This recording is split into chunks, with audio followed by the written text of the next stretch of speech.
அற்புதக் கண்ணாடி அருண் ஆழமான சிந்தனைக்காரன், மீரா அறிவாளி மற்றும் நல்ல இதயமுடையவள், கார்த்திக் எப்போதும் வேடிக்கையாக இருப்பவன். கிராமத்தில் ஒரு மர்மம். கோடைக்கால விடுமுறையில் அருண், மீரா மற்றும் கார்த்திக் மூவரும் பழைய வாசலில் இருந்த ஒரு பாழடைந்த மாளிகைக்குள் புகுந்தனர். அந்த இடம் வெறிச்சோடிருந்தது. இடையில் ஒரு பழைய கண்ணாடி மண்டபத்தில் மிதந்து கொண்டிருந்தது. இந்த கண்ணாடி நம் பார்த்து உள்ளத்தை காட்டும் மாயாஜாலம் இது போல் அசைவது இருக்கிறது. போல் காட்டுகிறது.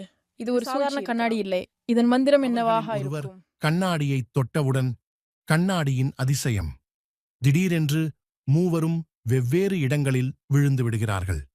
அருண் ஒரு மரக்கிளையில் தொங்கிக் கொண்டிருந்தான். மீரா ஒரு நூலகத்தில் இருந்தாள். கார்த்திக் முழுக்க சிரிக்கிற ஜனத்தினிடையே இருந்தான். அருண், நாம் எங்கே இருக்கிறோம்? திடீரென்று கண்ணாடியின் குரல் கேட்டது. மந்திரக் குரல், இந்த உலகம் உங்களுடைய உள்ளத்துக்குள் ஒரு பிரதிபலிப்பு. தனித்துவமான உலகங்கள். அருண் தனக்கு பயந்து போன சூழலில் இருந்தான். நான் எதற்கும் பயப்படக்கூடாது என்று மனதில் நினைத்தவுடன் மரக்கிளை மாறிப்போய் ஒரு நிலையான தரையானது. மீரா ஒரு நூலகத்தில் ஏராளமான புத்தகங்கள் இருந்ததைக் கண்டாள். இந்த நூல்கள் எனக்குத் தெரிந்து கொள்ள வேண்டியவை. நானே என்னை வளர்த்துக் கொள்ள வேண்டும் என்று நினைத்தவுடன் அவள் புத்தகங்களை படிக்கத் தொடங்கினாள். கார்த்திக் சுற்றியுள்ள மக்கள் சிரித்துக் கொண்டிருந்ததை உணர்ந்தான். நான் வெறும் வேடிக்கைக்காக இருக்கவில்லை, நான் உண்மையில் மக்களுக்கு உதவ வேண்டும் என்று நினைத்தவுடன் சுற்றியுள்ள மக்கள் மகிழ்ச்சியுடன் பேசத் தொடங்கினர். மீண்டும் உண்மையான உலகம்.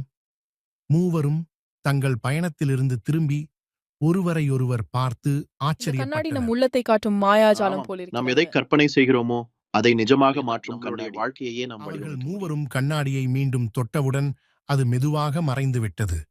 முடிவு. அந்த நாள் முதல் அருண் தன் பயங்களை எதிர்கொள்ளத் தொடங்கினான். மீரா எப்போதும் புதியவற்றை கற்றுக்கொள்ளத் தொடங்கினாள். கார்த்திக் மக்களுக்கு உதவும் முயற்சியில் ஈடுபட்டான். அவர்கள் உணர்ந்த முக்கியமான பாடம், நம்முடைய எண்ணங்கள் நம்மை வடிவமைக்கும்.